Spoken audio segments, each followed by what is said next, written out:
Welcome to Chicory's Refit. Today we're going to review the work completed on the Galley. I'm going to start by showing you contrasting images of the before and after refit, just to give you an idea of the scope of work. Now that you have an idea of the before and after, I want to show you some specifics about what we wanted to tackle in this project. Tracy is an avid baker, and one of the things that we wanted to make sure that she was able to do was have an area that was unrestricted for rolling out pie doughs and the such. So this area needed to be a perfect work area, and it needed to contain a convection oven underneath.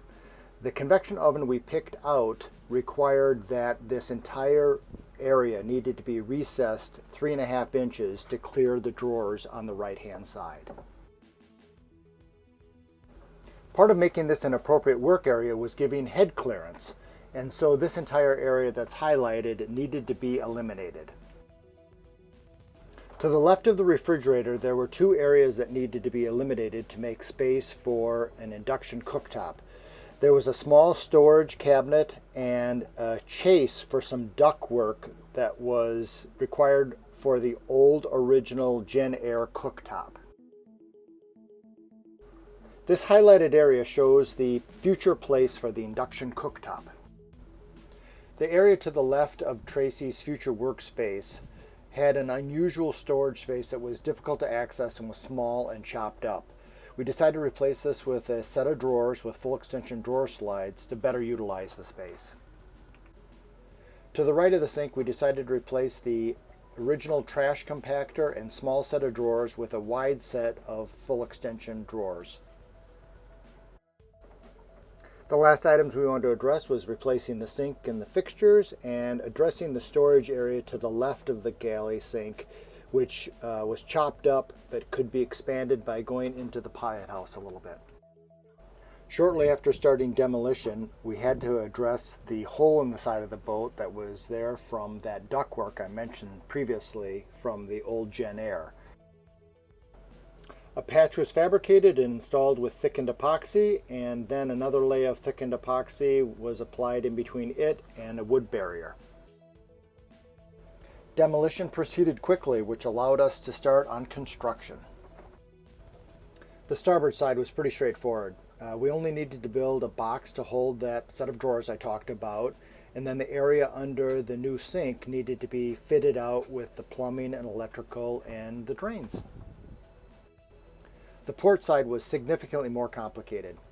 The convection oven we planned to put in required a setback of 3.5 inches from the original cabinet face, and that required us stripping everything back to plywood and rebuilding from scratch, including a base that would hold the oven where we'd put another drawer, and then refacing all of the surfaces to make sure that there was new teak installed.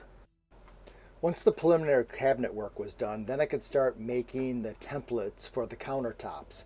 The countertops were going to be made out of quartz, but I didn't want the technicians coming in and making a typical template. I wanted to make the template out of 3/4 inch plywood, so it was the exact thickness of the material that we were going to put in there, so I could make sure that it would slide in and fit properly. Once the countertop and backsplash templates were constructed, then I started fitting all of the appliances and fixtures. Once the templates were complete, I handed them off to the quartz fabricators so they could do their work.